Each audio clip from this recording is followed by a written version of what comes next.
tous. Aujourd'hui, émission exceptionnelle. J'ai l'honneur de vous dire que j'ai réussi à voir donc Taha Bouaf pour qu'il puisse s'exprimer sur la situation actuelle qu'il est en train de vivre. Taha, c'est à toi.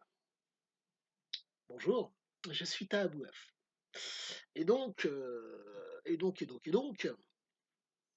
Voilà, tout le monde parle à ma place et c'est anormal. Donc ce que j'essaie de vous dire, c'est que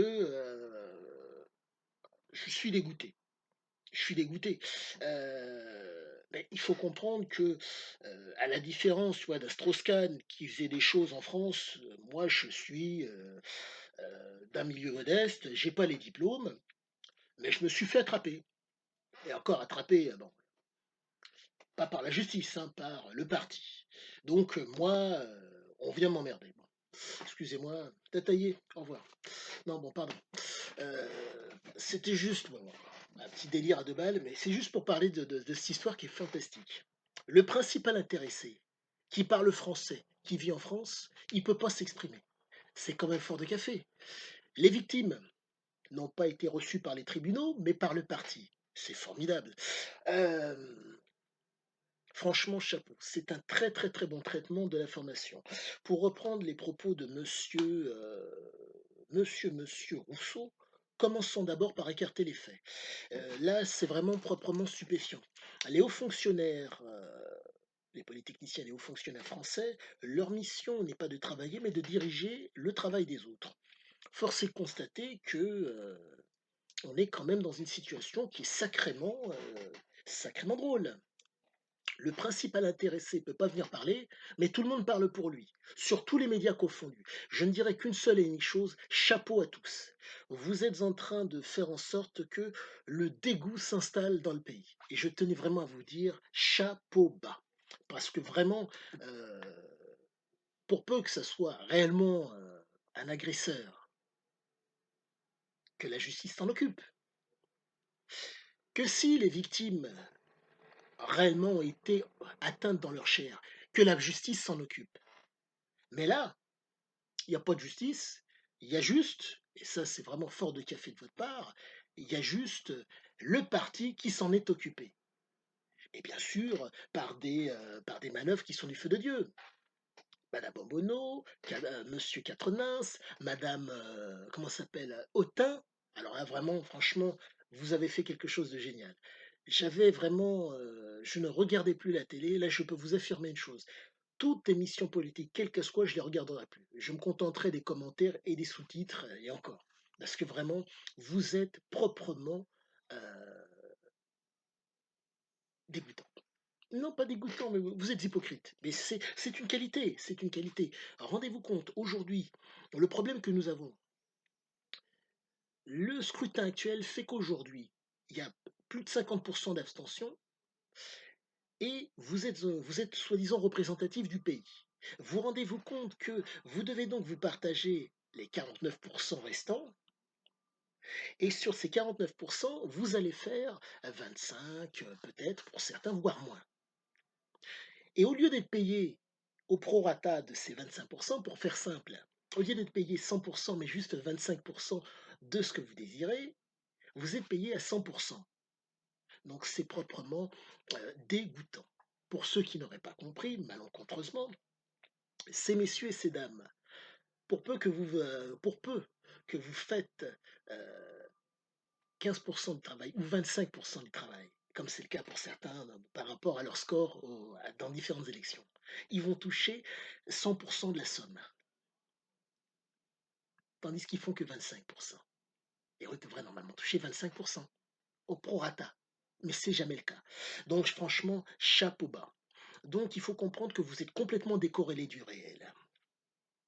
Tout ça va extrêmement mal se finir. Mais il est vrai que vous avez l'ascendant.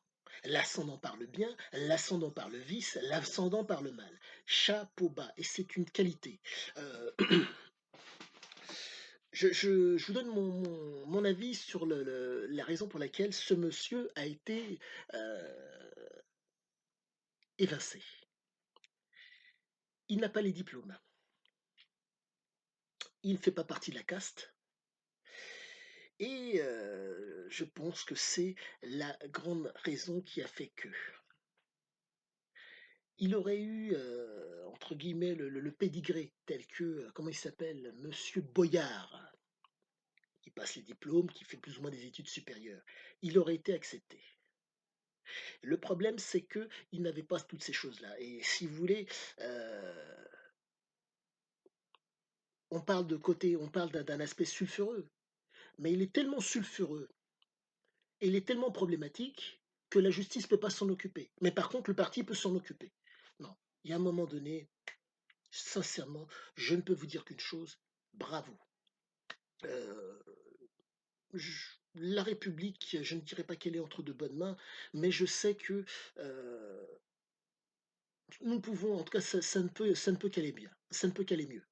Parce que entre un avenir et un futur, vous avez fait le choix d'avoir un avenir.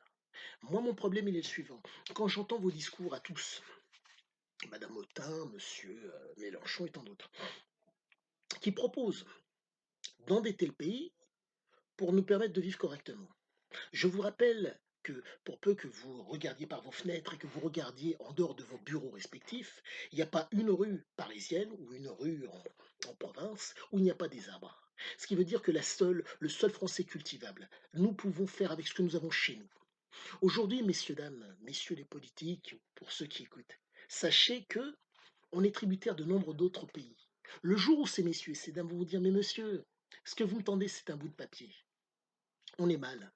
Dernièrement, j'ai entendu Madame Autain. J'ai fait l'effort d'écouter ce qu'elle a à dire, mais c'est la dernière fois, parce que vous êtes trop seul. Elle expliquait que elle allait taxer les fameuses entreprises pour faire en sorte que les gens vivent mieux. La problématique, madame, c'est que la variable d'ajustement de ces fameuses entreprises qui font des marges, ça va être les employés.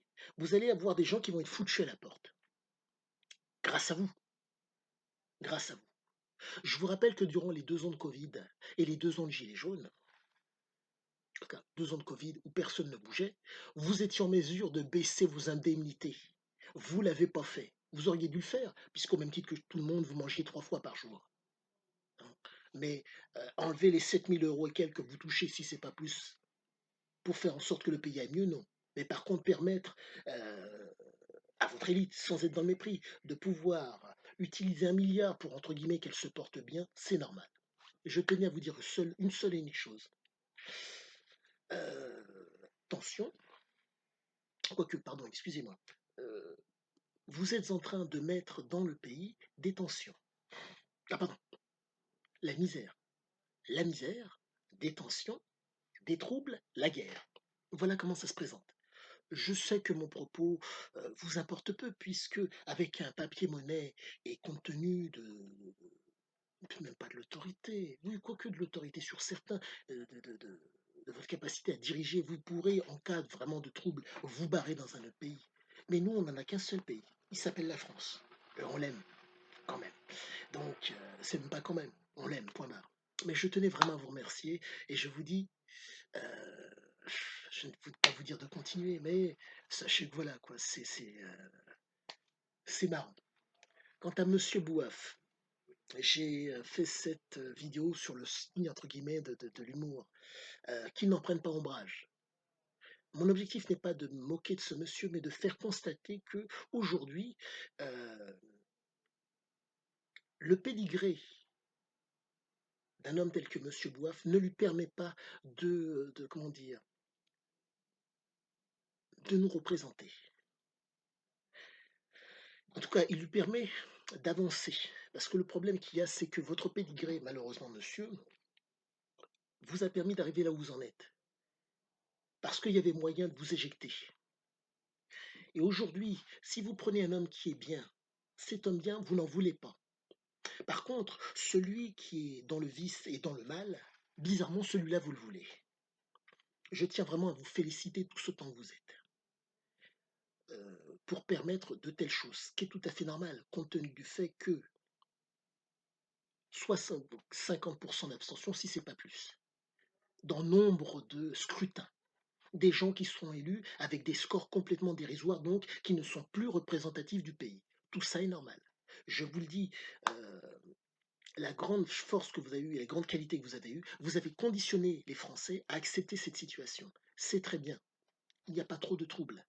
Mais sachez que entre, les pseudo ou soi-disant revendications religieuses, la réalité et vos actions politiques, il va falloir, messieurs les politiques, que vous ayez une volonté sur la réalité et que vous arrêtiez de promouvoir la misère. Je me mets à disposition de ces messieurs s'ils le souhaitent, qu'ils cherchent à me joindre et on essaiera. Mais la problématique est la suivante, c'est que compte tenu du fait que je suis dans le réel, la présentation ne sera pas belle, ne sera pas télégénique ou agréable. La représentation ne sera pas là. Je serai juste dans le factuel, que bien sûr vous écartez, mais il y a de fortes chances que je ne sois pas pris. Mais c'est pas un problème. Moi, je vous dis simplement, j'ai qu'un pays, qui s'appelle la France. Vous appréciez la France pour ce qu'elle vous apporte. Je vous rappelle que les 5 ans, ou moins pour certains, pendant lesquels vous allez être élu pour le pays, devraient normalement vous inciter à vous galvaniser pour faire quelque chose. Mais quand vous avez la teneur de vos propos sont proprement abjects. Mais c'est normal. Vous êtes hors sol. Je vous souhaite une agréable journée à tous. À bientôt.